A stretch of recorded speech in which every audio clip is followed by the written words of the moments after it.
స్వచ్ఛ సర్వేక్షణలో ఈ సుందర విశాఖ మహానగరం ఇప్పుడు 4వ స్థానంలో ఉంది. నిన్నే కలెక్టర్ గారు, కమిషనర్ గారు చెప్పారు ఇది నెంబర్ 1 తీసుకురావడానికి. ఇందులో కూడా హృదయపూర్వకంగా అభినందిస్తూ ఇప్పుడు మిస్ పావని గారిని మాట్లాడాల్సిందిగా కోరుతున్నాను. Good morning to all, especially respected guests on the stage. Commissioner garu andarki thank you so much for allowing me. ఈ మంచి డ్రైవ్లో నేను కూడా ఒక చిన్న పార్ట్గా ఉన్నందుకు చాలా హ్యాపీగా ఉంది. ప్లాస్టిక్ అనేది మనం ఏదైతే పాలిథీన్స్ రెగ్యులర్గా వాడతామో అక్కడి నుంచి అది కట్ డౌన్ చేయడం అనేది చాలా డూయబుల్. అది మనం ప్రతిరోజు అనుకుంటే చేయొచ్చు. అది ఒకరు అనుకుంటేనో ఒక టీం అనుకుంటేనే అయ్యేది కాదు. ప్రతి ఒక్కరు వాళ్ళ ఇంట్లో వాళ్ళు ఒక డెసిషన్ తీసుకొని ప్లాస్టిక్ని బ్యాన్ చేసుకోవాలి అనే డెసిషన్ తీసుకొని చేయాల్సిన పని. అండ్ మన వైజాగ్ స్పెషల్లీ మనకి బీచ్ ఉంది. చాలా సిటీస్లో ఎప్పుడైనా పీస్ఫుల్గా కూర్చుందామన్నా, ఫ్యామిలీతో టైం స్పెండ్ చేద్దామన్నా వాళ్ళకి బీచెస్ ఉండవు. చాలా తలుచుకుంటారు, అరే వైజాగ్లో బీచ్ ఉంది లేదా అక్కడ బీచ్ ఉంది. సో మనకి ఇంత బ్యూటిఫుల్ బీచెస్ ఉన్నప్పుడు ఆ బీచెస్ని ప్లాస్టిక్ ఫ్రీగా బ్యూటిఫుల్గా ఉంచడం మనకి కానీ మన సిటీకి వచ్చిన టూరిస్ట్కి కానీ చాలా చాలా బాగుంటుంది. I can imagine plastic free or wastage free beaches, clean Visakhapatnam, clean Andhra Pradesh.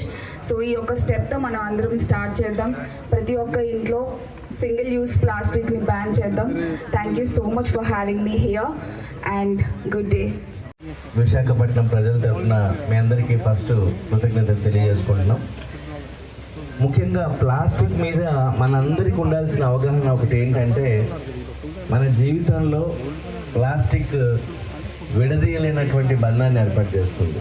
For convenience sake, ఇందాక పావని గారు చెప్పినట్టు అదర్ పర్పసెస్కి కూడా, సేఫ్టీ కోసం కానీ, ప్యాకేజ్లో కానీ, లేకపోతే ఫుడ్ మెటీరియల్ తీసుకెళ్ళడంలో కానీ. అయితే వీటిల్లో అన్ని ప్లాస్టిక్స్ హానికరం కాదు. ఇక్కడ ఏ ప్లాస్టిక్ అయితే రీసైకిల్ చేయలేక, ప్రాసెస్ చేయలేక వాతావరణంలో కలిసిపోతుందో, రీసైకిల్ చేయడానికి కూడా వీలు కానంత తక్కువ మందం ఉండి, అంటే దాదాపు 120 మైక్రాన్ల కంటే తక్కువ ప్లాస్టిక్ ఉన్నటువంటి అలాంటి మెటీరియల్ ఏదైతే ఉందో అది ప్రధానంగా ఎక్కువ హాని కలుగజేస్తుంది. ఒకటేమో ఎన్విరాన్మెంట్ని పాడు చేస్తుంది. మీ అందరికీ తెలుసు, పశుపక్షాదులన్నీ చనిపోతున్నాయి దానివల్ల. ఎన్నో డ్రైన్స్ బ్లాక్ అయిపోతున్నాయి. రెండవది, మైక్రో ప్లాస్టిక్స్ శరీరంలోకి వెళ్తూ ఉన్నాయి, క్యాన్సర్కి కూడా కారణమవుతుంది. ఈ పరిస్థితుల్లో కేంద్ర ప్రభుత్వం ఒక చట్టం తీసుకొచ్చి ఆ చట్టం ద్వారా 120 మైక్రాన్ల కంటే తక్కువ ఉన్నటువంటి ప్లాస్టిక్ని కేంద్ర ప్రభుత్వం నిషేధించడం జరిగింది. సో దాన్ని మనం పూర్తి స్థాయిలో ఇంప్లిమెంట్ చేసేటందుకు జీవీఎంసీ పరిధిలో ఒక ఎక్సర్సైజ్ చేసాం. దాదాపు 8 వారాల పాటు అన్ని రకాల వర్గాల్ని ప్రతి స్థాయిలో, అటు వార్డు స్థాయిలో మొదలుకొని జీవీఎంసీ స్థాయి వరకు కూడా అన్ని రకాల వర్గాల ప్రజల్ని, అటు స్టూడెంట్స్ని కానీ, కాలేజీలో ఉన్నటువంటి యూత్ని కానీ, సీనియర్ సిటిజన్స్, టన్నుల ఆల్టర్నేటివ్ ప్లాస్టిక్స్ మనము విశాఖపట్నంలో పెట్టిన రోజు, అది కూడా సరైనటువంటి ధరకి పెట్టిన రోజు. అంటే అది కాస్ట్ పెట్టామనుకోండి ఎవరు వాడరు, డిమోటివేట్ అయిపోతారు.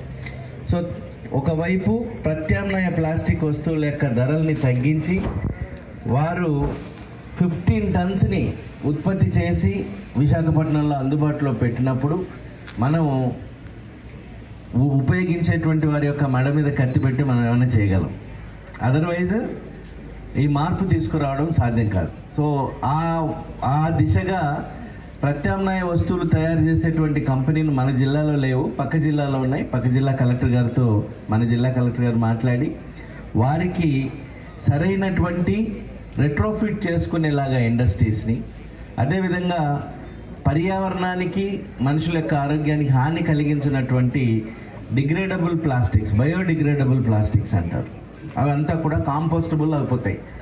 సో అలాంటి ప్లాస్టిక్స్ని తయారు చేసేటువంటి ఇండస్ట్రీస్గా వాటిని మార్చుకునేటందుకు వారికి మనం పూర్తి స్థాయి సహకారం అందిస్తూ, వారిని ఒకవైపు మార్చుకుంటూ, ఒకవైపు ప్రజల యొక్క ఆలోచనల్ని, వారి యొక్క ప్లాస్టిక్ మీద ఉన్నటువంటి ఆ కంఫర్ట్ని మార్చుకుంటూ మనం నెమ్మదిగా అడుగులేస్తూ ఉన్నాం.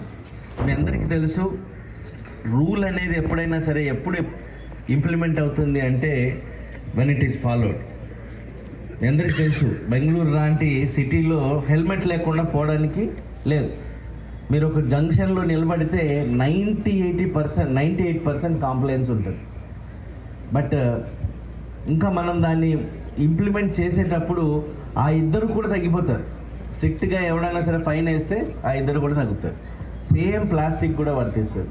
ఎప్పుడైతే 98% మనం సొసైటీ ప్లాస్టిక్ ఫ్రీ అంటే 120 మైక్రాన్స్ని సింగిల్ యూజ్ ప్లాస్టిక్ని మానేస్తుందో అప్పుడు ఖచ్చితంగా ప్రొడ్యూస్ చేసేటువంటి వారి యొక్క పరిస్థితి కూడా ఇన్ఫ్లుయెన్సర్స్ ఉన్నారు. ఈ కార్యక్రమం అంతా కూడా మీరందరూ కూడా జీవీఎంసీ కార్యక్రమం కాదు, ఇదంతా కూడా సోషల్ మీడియా ఇన్ఫ్లుయెన్సర్స్ వారంతటి వారు నిర్వహించుకున్నటువంటి కార్యక్రమం. దానికి మమ్మల్ని ఆహ్వానించారు. దానికి గౌరవ కమిషనర్ గారు అంగీకరించి మిమ్మల్ని అందరినీ కూడా మీరు ఏదైతే మంచి ఉద్దేశంతో ఈ నగరం నాకు చాలా ఇచ్చింది, ఈ నగరానికి నేను ఏదో ఇవ్వాలి అనే ఒక మంచి ఉత్సాహంతో మంచి సంకల్పంతో మీరంతా ముందుకు వచ్చి ఈ కార్యక్రమాన్ని ఏర్పాటు చేసుకున్నందుకు మీ అందరికీ కూడా కృతజ్ఞతలు తెలియజేస్తూ, అలాగే ఈ కార్యక్రమంలో మీకు మా వంతు జీవీఎంసీ పరంగా మీ యొక్క ఫాలోయర్స్కి మీ యొక్క మన మెసేజ్లు మంచి మెసేజ్లు ఏదైతే ఉన్నాయో అవన్నీ అందజేసినట్లయితే తప్పనిసరిగా ఒక అవేర్నెస్ అనేది క్రియేట్ అవుతుంది అనే ఉద్దేశంలో ఈ కార్యక్రమం మీరు ఏర్పాటు చేయడము, దానికి కమిషనర్ గారు అంగీకరించి మిమ్మల్ని ఉద్దేశించి మాట్లాడడానికి కూడా వారు అంగీకరించారు. కాబట్టి మీరంతా కూడా శ్రద్ధగా అందరూ దయచేసి కూర్చోండి. అందరూ కూడా వెనుకున్న వాళ్ళు పక్కన అందరూ కూడా కూర్చుంటే మన కార్యక్రమం వాళ్ళందరూ ఉద్దేశించి కమిషనర్ గారు గౌరవ కమిషనర్ గారు మాట్లాడతారు. తర్వాత ఒక ర్యాలీగా వెళ్ళి అక్కడ ఉన్నటువంటి బీచ్ క్లీనింగ్ ప్లస్ అక్కడ శాండ్ ఆర్ట్ కూడా వీళ్ళు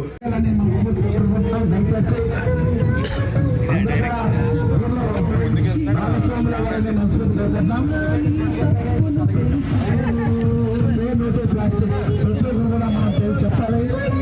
ప్లాస్టిక్ రహిత విశాఖను నిర్మించాలని మన జీవన లక్ష్యం. ఈ యొక్క ప్లాట్ఫామ్ని ఈరోజు మన జీఎంసీ వారి అభ్యర్థిలో ప్రజలందరూ కూడా తెలియజేయాలని చక్కని నినాదంతో ఇటువంటి కార్యక్రమాలు ఏర్పాటు చేశారు. మన కార్యక్రమాన్ని చూసినటువంటి అతిథులందరూ కూడా మరొకసారి స్వాగతం సుస్వాగతం. మిలీనియం సాఫ్ట్వేర్ సొల్యూషన్స్ వారి అధ్వర్యంలో వారి స్పాన్సర్తో ఇట్లా క్లాత్ బ్యానర్ని భారీగా కొన్ని ప్లాస్టిక్ రహిత విశాఖ చూడాలని, స్వచ్ఛ విశాఖ చూడాలని ఈ యొక్క క్లాత్ బ్యానర్ని భారీగా ఊరేగింపు జరగడం జరుగుతుంది. మన ఆర్కే బీచ్ కాళీమాత గుడి దగ్గర నుంచి ప్రజలందరూ కూడా ప్రతి ఒక్కరు కూడా బీచ్ ప్రేమికులు వాక్ ప్రేమికులు అందరూ కూడా పాల్గొని ఈ యొక్క కార్యక్రమాన్ని మరింత జయప్రదం చేస్తారని మనస్ఫూర్తి కోరుకుంటున్నాం. మరి ప్లాస్టిక్ తెలుసుకుంటాం, పర్యావరణాన్ని కాపాడుతాం, ప్లాస్టిక్ తెలుసుకుంటాం. అందరూ కూడా దయచేసి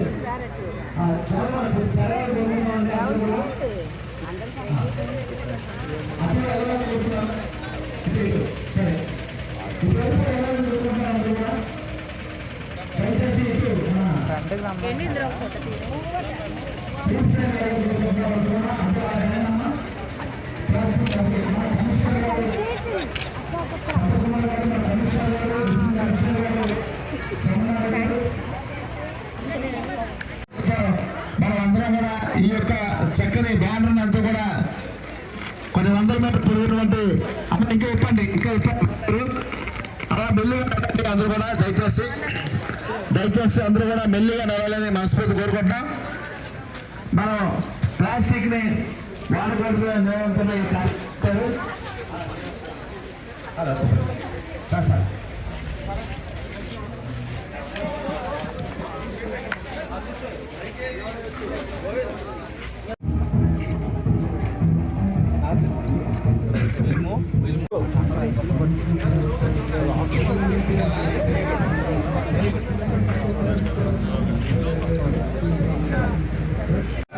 పరిసరాల పరిశుభ్రత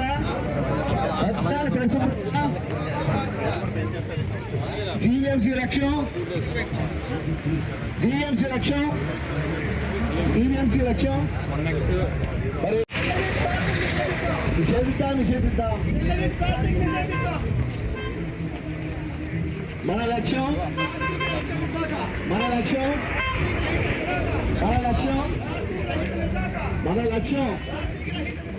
ఈరోజు సింగిల్ యూజ్ ప్లాస్టిక్ ని మరి నిషేధించాలని ప్రతి ఒక్కరు కూడా ఈరోజు మనకి ముందుకు వస్తున్నారు. ప్లాస్టిక్ మరి పెద్ద బ్యానర్స్ మన జిఎంసి కమిషనర్ గారు సింగిల్ యూజ్ ప్లాస్టిక్ క్యాన్సర్ రోగానికి పోతాం. దయచేసి ఈ యొక్క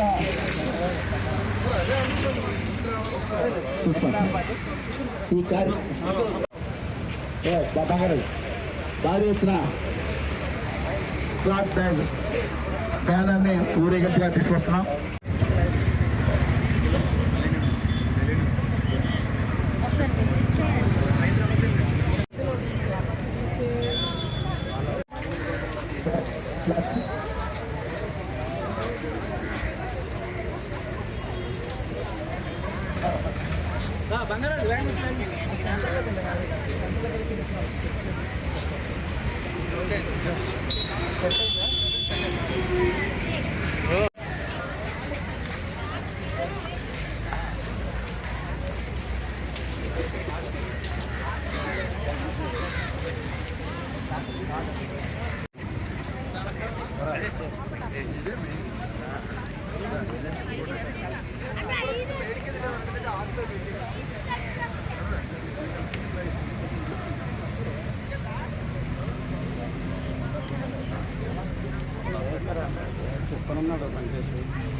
ఈరోజు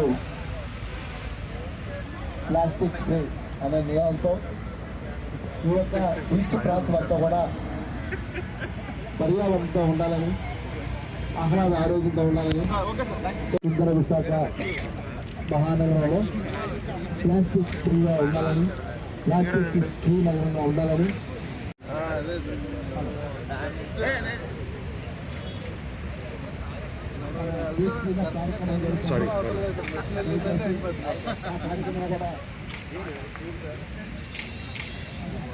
కలిసి ప్లాస్టిక్ వ్యర్థాలని అనేక రాళ్ళు చూసుకుని పడుకో అధికారులు మీరు ఆయన ముందుకు పంపించి తీయమంటారా సార్? మీరు అక్కడ ఇప్పించండి సార్, వాళ్ళు ముందుకు వచ్చి సార్ మన చట్టం మన బాధ్యత. ప్లాస్టిక్ ఫ్రీ నగరంగా ఉండాలంటే ఈ యొక్క బీచ్ క్లీనప్ కార్యక్రమంలో ప్రతి ఒక్కరు కూడా పాల్గొంటారని కోరుకుంటున్నాం. ఈ కార్యక్రమానికి ఇచ్చేసినటువంటి ప్రతి ఒక్కరు కూడా స్వాగతం. ఇది మన అందరి బాధ్యత సార్. దాదా ఓకేలే, ఓకే కార్ రమ్మని చెప్పు, కార్ రమ్మని ఫోన్ చెప్పు. తీసుకుంటా వాళ్ళు వాళ్ళ కోసం బ్రో అయిపోయిందా మీకు?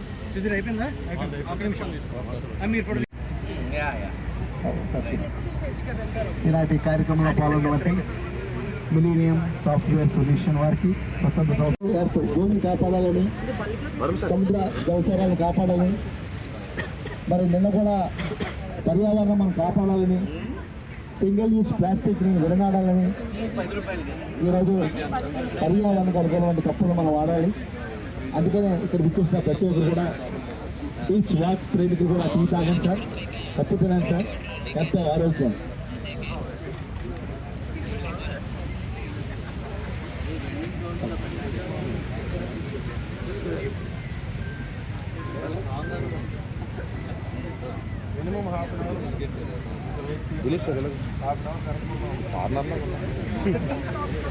దగ్గరికి వెళ్దాం గోవిందన్న.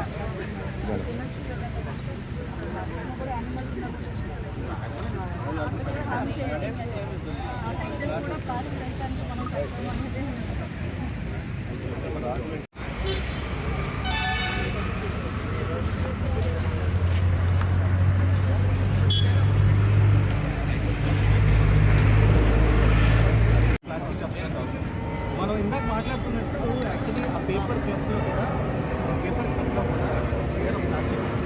సో దాని దానికి ప్రత్యేకంగా వచ్చిందే ఈ కప్. దీని గురించి తెలుసుకున్నాం. ఎలా అంటే ఈ కప్స్ తయారు చేస్తున్నారు. ఏంటి ఈ కప్స్ స్పెషాలిటీ? తినేయచ్చు. రాగి పిండితో తయారవుతుంది. క్రంచీ కప్స్ కదా. క్రంచీ కప్స్ అంటే మీకు ఇంట్లో హాట్ అయినా క్యారీ చేస్తుంది, కోల్డ్ అయినా క్యారీ చేస్తుంది. మినిమం 15 to 20 minutes ఇది హోల్డ్ చేస్తుంది. తర్వాత ఏమవుతుంది? జస్ట్ నెమ్మదిగా ఇక్కడ కరిగిపోతుంది. కొంచెం నెమ్మదిగా అవుతుంది. లైక్ ఐస్ క్రీమ్ కోన్ లాంటిది. ఐస్ క్రీమ్ కోన్ లాంటిది కానీ అది కొంచెం డెలికేట్గా ఉంటుంది. మీకు స్ట్రాంగ్ ఉంటుంది. మీరు కొట్టినా మీకు ఎక్కడ బ్రేకేజ్ టెంపరేచర్ తక్కువగలదు. హాట్ సో 20 minutes వరకు cold or hot. So 20 minutes వరకు ఇది కాస్తుంది కాబట్టి సో డిఫరెంట్గా ట్రై చేద్దాం. ఏ కంపెనీ అయినా పర్లేదు. ఇన్స్టెడ్ ఆఫ్ ప్లాస్టిక్ లాంటివి కనుక టీ స్టాల్స్లో కనుక ఇంప్లిమెంట్ చేస్తే it will be very very very useful for the friends కలిపి పెట్టారు అంతే కదా. ఫ్రెండ్సే కదా మీరు. మీ పేరు చెప్పండి. మణికుమారి. వీళ్ళిద్దరు కలిపి ఫంకీ క్రంచీ కప్ స్టార్ట్ చేశారు అంతే కదా. They are from Rajahmundry.